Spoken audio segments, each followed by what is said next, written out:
जी, अस्सलाम वालेकुम। बिल्कुल ख़ादिर मंगरियो आप दुरुस्त कह रहे हैं। बहुत बड़ा जो है वो अपसेट है सिंध की। अगर हम शहरी सियासत के हवाले से बात करें, सिंध के शहरी इलाकों की सियासत के हवाले से बात करें, जो कौम परस्ती का एक बड़ा वोट एमक्यूएम को पड़ता था, इस दफ़ा एमक्यूएम को कौम परस्ती का वोट नहीं पड़ा है। और सिंध के अंदर, शहरी सिंध के अंदर या जो पूरे सिंध के अंदर जब भी कोई बल्दियाती इंतखाबात हुए हैं या कौमी या सूबाई असम्बली के इंतखाबात हुए हैं, तो एमक्यूएम हमेशा पीपल्स पार्टी के बाद दूसरी बड़ी जमात सामने आती थी। तहम जो गुज़श्ता रोज तक जो रिपोर्ट सामने आती रही हैं, उसमें पीपल्स पार्टी के बाद अगर कोई जमात बहुत ज्यादा मौसर नजर आई है तो वो जमीयत उलमा इस्लाम फजलुर रहमान ग्रुप है। इसकी जो बड़ी वजह है वो ये कही जा रही है कि जो मुत्तहिदा कौमी मूवमेंट है पाकिस्तान की, इसी तरह बानी मुत्तहिदा वाली है जो एमक्यूएम है, पाक सरजमीन पार्टी है, और जो दीगर कई टुकड़ों में बटी हुई एमक्यूएम है,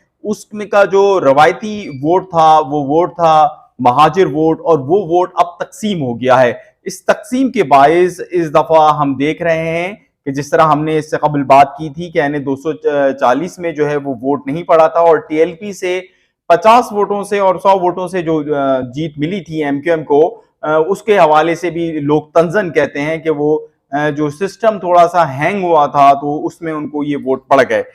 ताहम कोई इनकी इस जो जीत है उसको जीत नहीं मानता, और खुद एमक्यूएम पाकिस्तान के हलकों में भी जो जीत का जश्न है वो हमें नजर नहीं आया था। इसी तरह कल बल्दियाती जो इलेक्शन के हवाले से रिजल्ट आना शुरू हुए तो उसके बाद एमक्यूएम पाकिस्तान के कैंपों में जो खासी जो है वो उदासी, मायूसी और गुस्सा फैल आ गया उनके अंदर। और उस हवाले से जो खालिद मकबूल सिद्दीकी हैं जो कि इस वक्त एमक्यूएम को लीड कर रहे हैं, उनकी जानिब से वो स्टेटमेंट भी आई जो कि एक रवायती स्टेटमेंट होती है। हर एक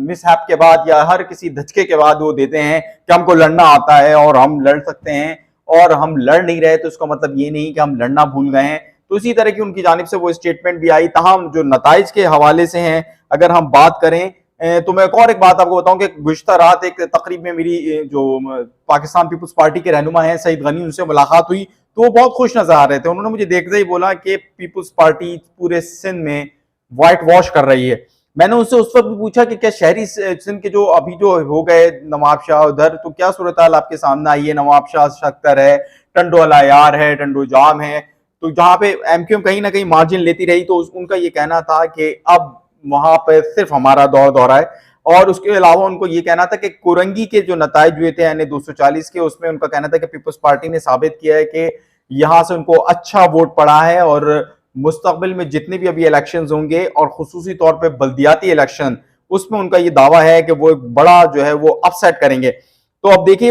जो नताइज के हवाले से भी अगर मैं कुछ बात करूं, तो शहरी इलाकों की जो म्यूनसिपल कमेटियों में अब तक कुल 354 में से 311 के नताइज जो है वो आ चुके हैं, जिनमें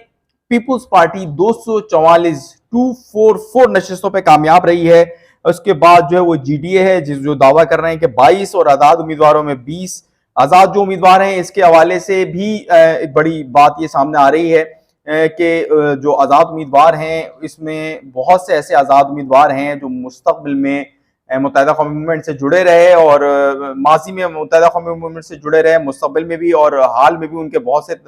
उनके साथ अच्छे रिलेशन है। और जो जिस मुत्तहिदा से वो जुड़े रहे उनमें बेशतर ऐसे आजाद उम्मीदवार हैं जो कि बानी मुत्तहिदा वाली मुत्तहिदा से ज्यादा करीब रहे और अब भी करीब समझे जाते हैं। इसी तरह पाकिस्तान तहरीक इंसाफ हैं, उन्होंने भी 14 नशिस्तें हासिल की हैं, दीगर जमातों ने भी नशिस्तें हासिल की हैं। एक बहुत अपसेट सी बात है लेकिन यह है कि जीयूआई ने काफी नशिस्तें हासिल की हैं, 7 उन्हें अभी तक रिकॉर्ड में आ चुकी हैं, लेकिन उनका भी ये दावा है कि 14 से ज्यादा नशिस्तें वो हासिल कर चुके हैं।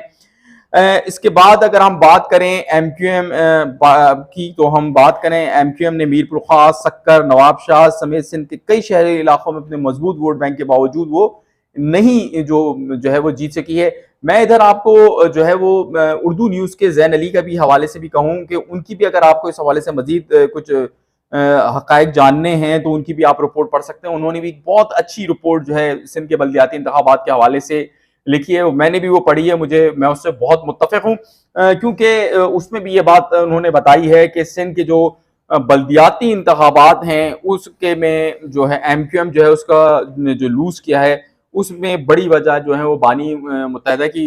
का बाइकॉट नजर आता है। और गालिबन उन्होंने अपनी इस रिपोर्ट के अंदर शो करने के लिए कि एमक्यूएम की शिकस्त की बड़ी वजह क्या रही, बानी मुत्तहिदा की तस्वीर भी उन्होंने अपनी रिपोर्ट के अंदर लगाया है। तो एक इंतखाबात का जो ये पहला सिलसिला था, फेज था,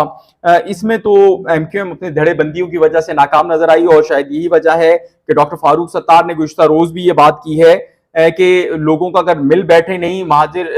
जो इस वक्त लोगों को रिप्रेजेंट कर रहे हैं, महाजिर क़यादत को या कौम परस्ती में महाजिर सियासत को जो लोग लीड कर रहे हैं, तो मुस्तकबिल में इससे बुरे जो है वो नताइज देखने को आएंगे। कराची में जो बल्दियाती इलेक्शन जब जुलाई में होंगे तो उसमें भी ये कहा जा रहा है कि वोट की जो तकसीम होगी वो बहुत ज्यादा होगी और उसके बाइस जो टीएलपी है, जमात इस्लामी है और पाकिस्तान पीपल्स पार्टी खुद एक बड़ा जो है वो हरीफ बन के सामने आएगी और बहुत ज्यादा डैंड पहुंचाएगी मुत्तहिदा कौमी मूवमेंट को। और मुत्तहिदा कौमी मूवमेंट ने इस हवाले से क्या तैयारियां की हैं, इस हवाले से तो सिर्फ यही नजर आ रहा है कि वो कोशिश कर रहे हैं मिलने की, बैठने की, लेकिन इख्तलाफात इतने ज्यादा हैं कि मिल बांट नहीं पा रहे। तहम किमाड़ी हो गया, इसी तरह जो कोरंगी डिस्ट्रिक्ट हो गया, यहाँ से बल्दियाती इलेक्शंस में जो है वो पीपल्स पार्टी का एक खासा बड़ा हम देख रहे हैं कि वो वहाँ से अपसेट करेगी। और इसी तरह टीएलपी जो शहर के शहरी इलाके हैं, इनमें हम फेडरल बेरिया की बात कर रहे हैं, जमशेद टाउन की बात कर रहे हैं माजी के, तो यहाँ से टीएलपी एक बड़ा जो है वो अपसेट करने जा रही है। बल्दियाती इलेक्शन में भी हम नजर आ रहा है कि हमें एमक्यूएम को कुछ खास नहीं मिल रहा अगर इसी तरह बाइकॉट रहा बानी मुत्तहिदा की जानिब से। और खुद एमक्यूएम के धड़े मुतफिक नहीं हुए किसी मखसूस उम्मीदवारों पर या अपने उम्मीदवारों पर, और वो ऐसी अकेले अकेले खड़ा करते रहे अपने कैंडिडेट्स, तो एक और बड़ी शिकस्त होगी जिसका जो